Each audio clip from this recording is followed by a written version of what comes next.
Primero comenzaría remachando la desorientación total de Occidente, ¿sí? De la OTAN respecto a Rusia en términos generales. La cantidad de pavadas escuchadas desde el día sábado, en realidad durante 24 horas, no mucho más que eso, desde la mañana hasta la noche, los analistas otanistas, atlantistas, aparecían inicialmente con una sonrisa de oreja a oreja, ¿no? Recordaban un poco al Guasón, y de repente, horas después, la desilusión total con la desactivación de este episodio, por caracterizarlo de alguna manera.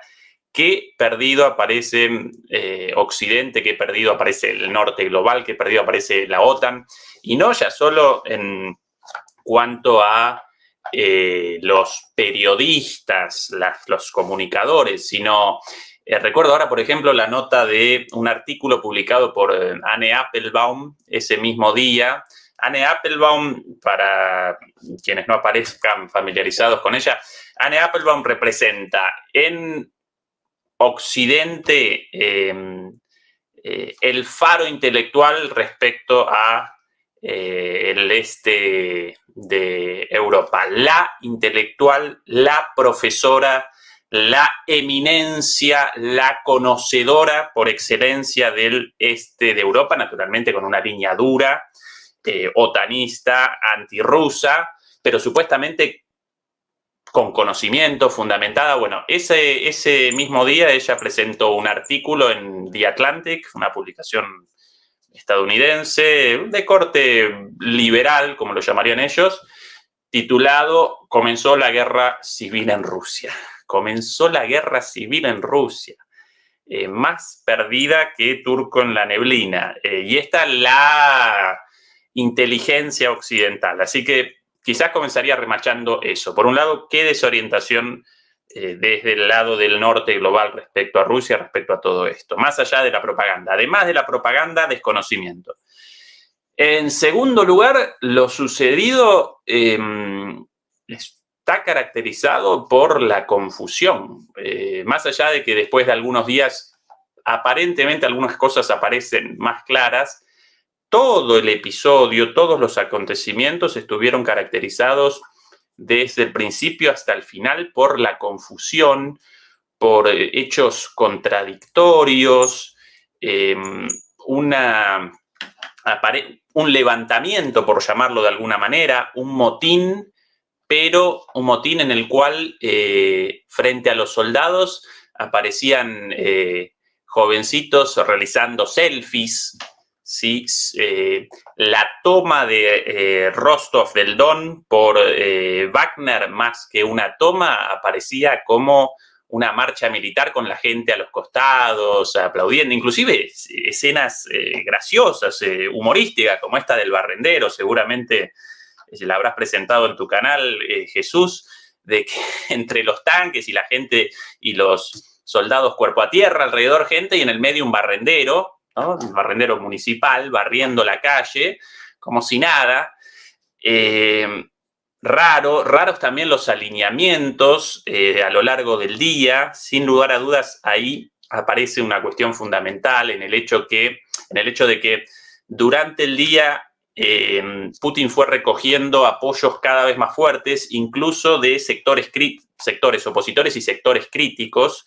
Recordemos que Prigozhin representa el ala más dura de la política rusa, quiere una intervención, quiere abiertamente una guerra, ¿sí? Y una participación rusa en la guerra con Ucrania mucho más decidida, mucho más fuerte, una movilización general, la declaración de la guerra, eventualmente el uso de armas nucleares tácticas.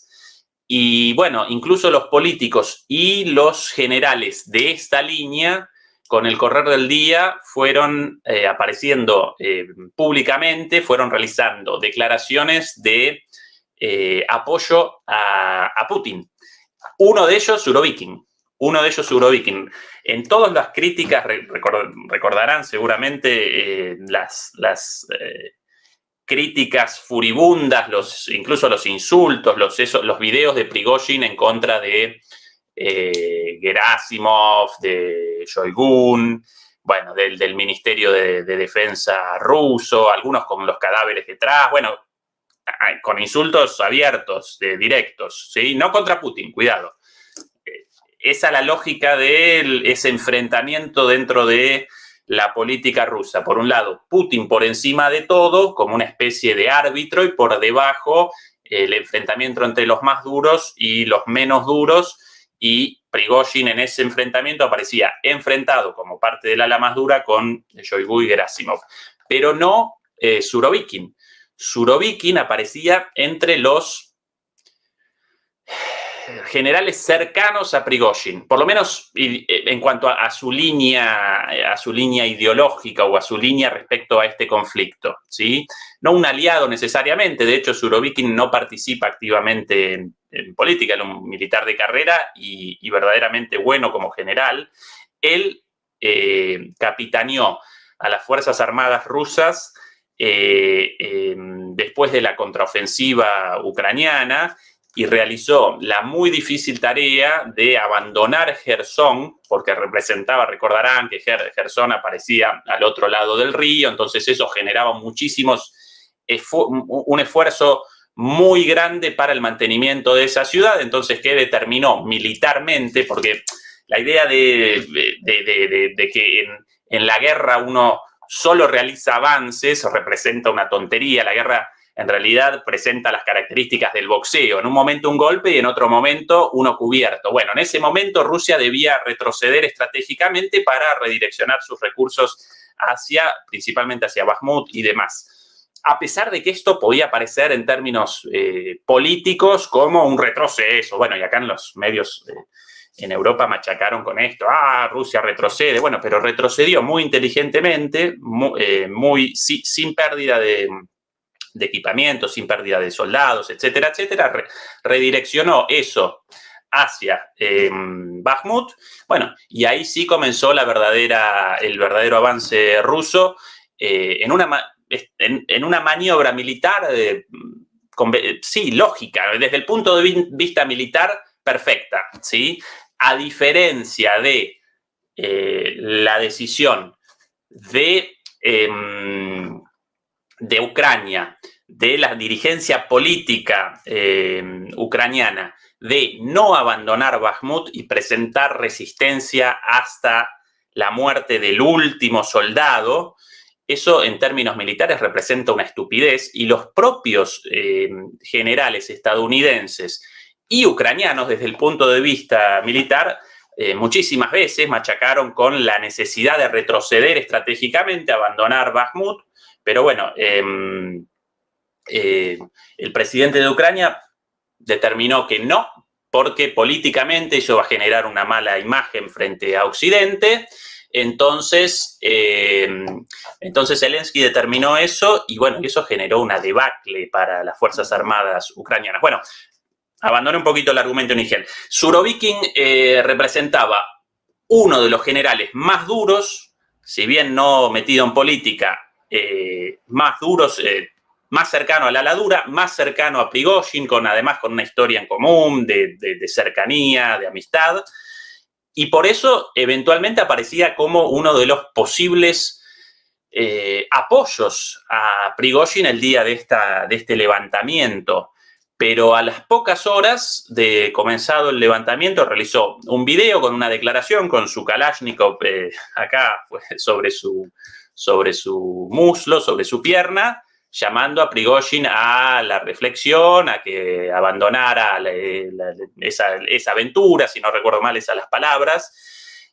Así que, bueno, eso también evidentemente aparece en la lógica de lo sucedido ese día, ¿no? Evidentemente Prigozhin aparecía supuestamente con sus espaldas cubiertas por mucha gente, y esa gente ese día no lo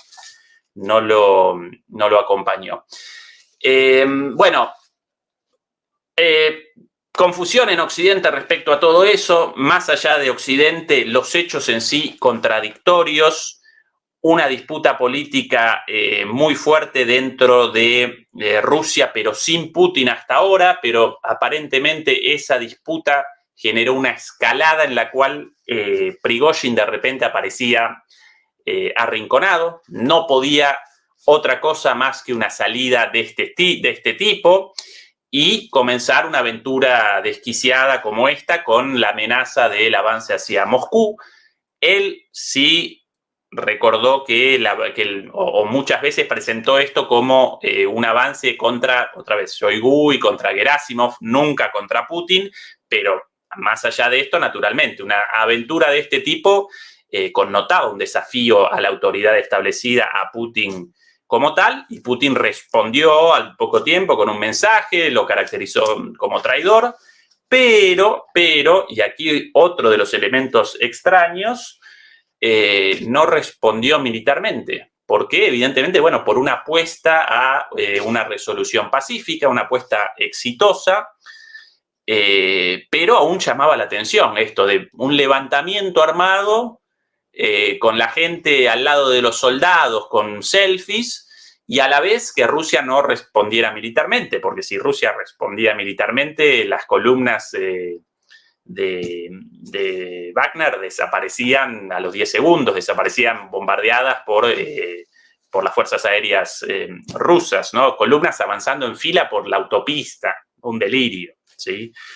En ese sentido, por un lado, la respuesta de Putin en términos políticos inteligente ante esta situación, pero a la vez, y este otro de los elementos, una vez más aparece la incapacidad en cuanto a lo comunicacional en Rusia.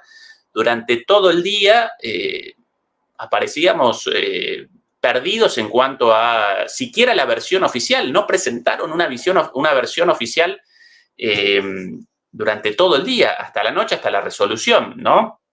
Y en cuanto a eso, interesantemente, la contribución de Prigozhin y de Wagner principalmente, o de Prigozhin más personalmente a Rusia, no solo aparece limitada a lo militar y al rol de Wagner en la toma de Bakhmut, sino también a lo comunicacional, a que Prigozhin sí aparece como un muy buen comunicador en una guerra en la cual la comunicación representa una dimensión cada vez más importante.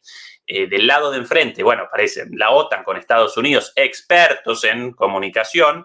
Para eso, un actor al frente de Ucrania, también muy bueno en la comunicación, Zelensky.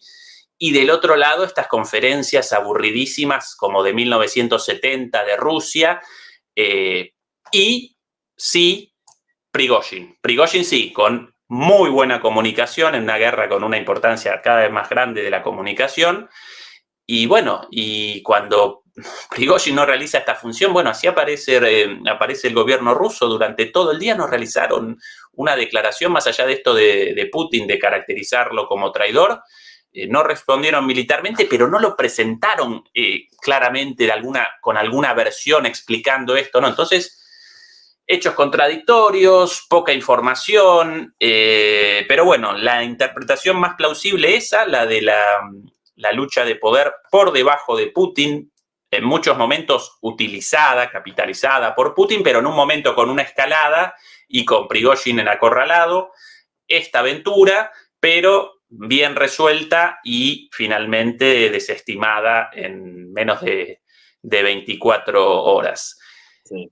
Más allá de todo este análisis, Jesús, muchas cosas muy raras, muchas cosas muy, muy raras, incluso la posibilidad, posibilidades de cosas muy locas, muchas, algunas altamente improbables, también posible que todo esto lo hubiera, y esta es una de las interpretaciones iniciales de acá en la prensa occidental, todo esto lo generó una operación de la OTAN, y Prigozhin de repente aparecía como aliado a la OTAN, bueno, un delirio así.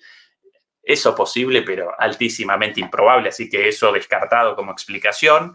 Pero sí quizás posible todo como una escenificación, pero de parte de Putin, ¿sí?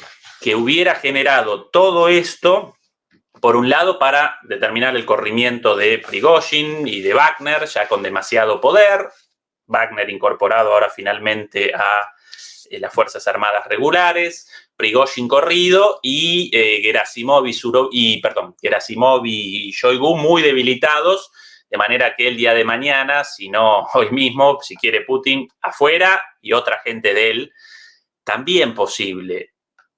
Poco Ezequiel, probable porque si no pueden realizar una conferencia de prensa como la gente, una operación así tan grande, escenificada, poco probable, pero también posible en el marco de estas cosas raras, ¿sí? Así que ese es el análisis en general de mi parte.